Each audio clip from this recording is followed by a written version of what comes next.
Bonjour Yves Maigret, vous êtes associé chez Valtus. Je le disais tout à l'heure, mais c'est vrai que quand on interroge aujourd'hui les dirigeants d'entreprise, les DRH, les patrons de PME, ils ont deux préoccupations quand on les sonde. Le coût de l'énergie et la problématique, on l'a bien vu, des compétences, d'aller chercher des talents. Et ça, c'est, on va dire, vous apportez une des solutions. Qu'est-ce que le management de transition ? Le management de transition, c'est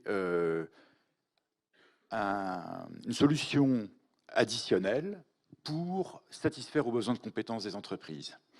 Vous avez le CDI, vous avez le CDD, vous avez l'intérim et vous avez aussi le management de transition qui est au cœur de la transformation des entreprises. Et donc Valtus, nous sommes le leader en France et en Europe de ce métier. Et j'ai entendu parler ce matin d'enjeux de compétences, de difficultés de recrutement. Nous disposons d'un vivier de 10 000 talents à disposition des entreprises. Ça veut dire que moi, je suis par exemple, tout à l'heure, j'écoutais la dirigeante de Vercors. Enfin, c'est quand même spectaculaire de voir qu'à Dunkerque, on a eu le chiffre de 15 000 futurs emplois. Je cherche des dirigeants pour lancer un projet. Je vous appelle et vous me trouvez des talents. Vous allez les convaincre de venir à Dunkerque sur un projet industriel. Vous allez travailler comment pour bien expliquer à nos dirigeants qui sont ce matin avec nous? Alors nous sommes des urgentistes du management, en ce sens que 95% des besoins des clients sont satisfaits en 8 jours. Donc pour ça, nous ne sommes pas des magiciens, des prestidigitateurs. Nous disposons d'un vivier de talents et c'est ça qui est le cœur nucléaire de notre entreprise. Et donc effectivement, on a la capacité de pourvoir à des postes de dirigeants, donc des DRH, des directeurs financiers, des directeurs industriels, des directeurs de projets. Et 70% des missions, c'est du projet. Et 30%, c'est ce qu'on appelle du management relais lorsqu'il y a une carence de ressources à l'instant T. Alors, en plus, moi, ce qui me plaît, parce que je suis aussi un chef d'entreprise, c'est que de toute manière, on vous paie que si vous avez trouvé. Exactement. Voilà. Donc le seul risque que prend l'entreprise, c'est qu'on réussisse. Donc finalement, c'est nous qui endossons le risque, si j'ose dire. Mais voilà, l'entreprise ne payera que lorsque le manager arrivera. Lorsque vous aurez trouvé le talent. Voilà. Bon. Justement, donc c'est un risque limité. C'est un risque limité. Le seul risque, c'est qu'on trouve. C'est que vous trouvez. Et globalement, on trouve. Bien. De toute manière, Yves, on va vous garder tout à l'heure sur la table ronde parce que justement, on va terminer cette matinée en parlant justement du sujet des métiers des talents. Il n'y a pas de souveraineté si on n'est pas en capacité d'avoir les talents pour les porter.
Alors avant de parler d'hybridation des métiers avec Gabriel Alperd, on va parler d'hybridation des parcours avec justement Yves Maigret de Valtus. On vous a accueilli tout à l'heure, vous faites partie de cette équipe de France des solutions dans cette tournée Transformons la France au cœur des régions.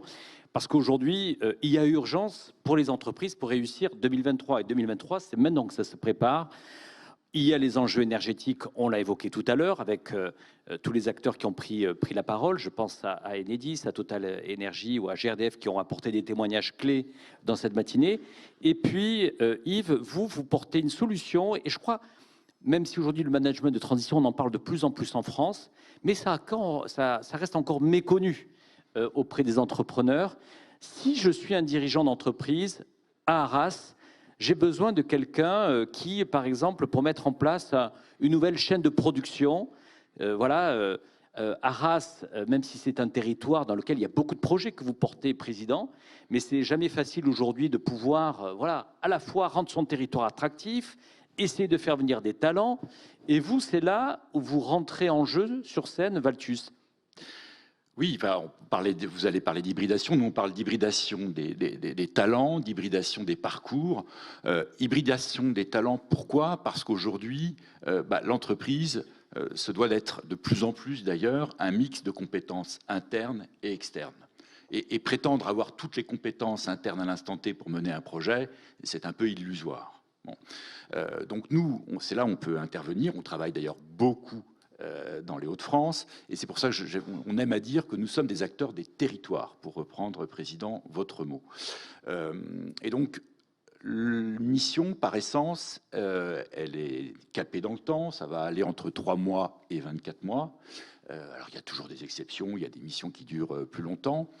Mais le manager de transition va accepter une mobilité géographique parce qu'elle est temporaire, qu'il n'accepterait peut-être pas si elle venait à s'inscrire dans la durée pour des considérations familiales, par exemple. Donc, par exemple, actuellement, on fait une mission dans un des fleurons industriels des Hauts-de-France, dans une thématique qu'on a évoquée tout à l'heure, qui est la thématique des transports, avec un manager qui est un spécialiste du transport international et qui s'avère habiter en Provence-Alpes-Côte d'Azur. Voilà. Mais on vient importer une expertise cruciale dans une entreprise de premier rang avec cette compétence qui n'est pas à l'instant T dans la région. Ce qui ne signifie pas qu'en management de transition, à chaque fois, ça soit des compétences qui doivent passer d'une région à une autre. On a aussi des managers qui sont dans les Hauts-de-France et qui réalisent des missions dans les Hauts-de-France. Ce qui veut dire, c'est que finalement, aujourd'hui, quand on est un cadre qui accepte une mission de management de transition, on voit bien qu'aujourd'hui, il y a de plus en plus de dirigeants qui se sortent aussi d'une logique de CDI pour justement avoir une vie différente. Comme vous l'avez dit, ça peut être quelqu'un qui habite en région sud, qui va venir travailler ici dans la région Hauts-de-France pour 1 an parce qu'il y a un enjeu industriel et qui va 1 an après peut-être accepter un enjeu à Bordeaux en Nouvelle-Aquitaine. Ça veut dire que là aussi, une évolution du travail, une évolution de la mobilité. Et ça, Valtus, j'allais dire, vous rapprochez ce goût à la mobilité en rapprochant des compétences et à la fois, bien sûr, avec des problématiques qui ont des enjeux de développement, des enjeux industriels. Donc, vous rapprochez les 2 mondes. Oui, le métier se développe considérablement. Alors, le management de transition, vous parliez d'Europe, Président, tout à l'heure, c'est déjà un métier qui a commencé en Europe. Hein. Le management de transition, ça a commencé aux Pays-Bas. Voilà, c'est l'un des rares métiers dans le monde des ressources humaines qui ne viennent pas des États-Unis.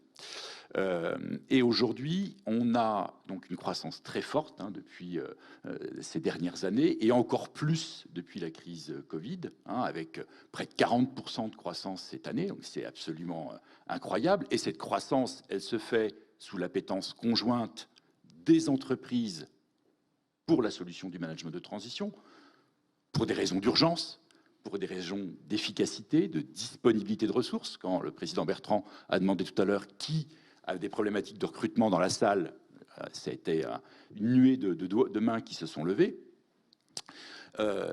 Donc des problématiques d'urgence, vous disais-je, et puis une appétence aussi des managers pour cette solution, pour ce nouveau mode collaboratif alternatif, ce nouveau rapport au travail. Et qu'est-ce qui va motiver les managers de transition qui ont en moyenne d'âge 55 ans, donc qui sont des dirigeants expérimentés? C'est l'adrénaline du challenge. Vous êtes sur une mission qui va durer 5 mois, 6 mois, mais avec des très forts enjeux. Voilà. Et donc, voilà, vous êtes grisé aussi par ça. Et puis, c'est l'aspect très concret, très opérationnel de la mission. On est complémentaire des métiers du conseil. Nous sommes d'ailleurs prescrits parfois par des entreprises du conseil. Mais le manager de transition, il drive les équipes. Il va diriger une usine. Il va piloter actuellement un centre d'essai dans les Hauts-de-France. Voilà. Avant de laisser rebondir Xavier Bertrand, peut-être un mot, parce que finalement, la question qu'on peut se poser, Moi, je me la pose. Si demain, on doit faire appel à du management de transition au sein de la tribune, c'est combien ça coûte? C'est surtout combien ça rapporte, Jean-Christophe. Parce que, non mais voilà, il y a toujours, bien évidemment, la prestation, elle a toujours un coût. Mais moi, je peux témoigner du degré de prolongation des missions. Parce que vous voyez, ce qui est intéressant, il y a déjà des entreprises qui n'ont pas eu recours à nos services, qui les découvrent et qui développent une sorte d'addiction compulsive. Mais c'est la réalité, c'est-à-dire que des PME, des PMI, des ETI, parce que notre cœur de cible, ce sont les PME, les PMI et les ETI. Et une fois qu'elles ont découvert ce nouveau mode de collaboration, en quoi ça peut les aider à résoudre des problèmes, ils y reviennent. Donc on devient addict. On devient addict. On devient addict, et là, pour le coup, il n'y a pas d'antidote, il n'y a pas de vaccin. Et 90% des missions sont prolongées. Donc, vous voyez, option 1, les clients sont des mécènes. Option 2, les managers apportent la preuve de leur valeur ajoutée au sein des entreprises. Xavier Bertrand, le management de transition. Alors, je vais essayer d'être assez bref parce que je suis ancien ministre de la Santé. Je sais que l'hypoglycémie peut quand même guetter un certain nombre de personnes et qu'il est déjà tard. Plusieurs choses en style télégraphique. Ça va faire sourire certains amis qui sont dans la salle parce qu'ils savent que je le dis souvent à titre privé. Je pense que dans le job de politique aujourd'hui, il y a une dimension manager de transition, clairement.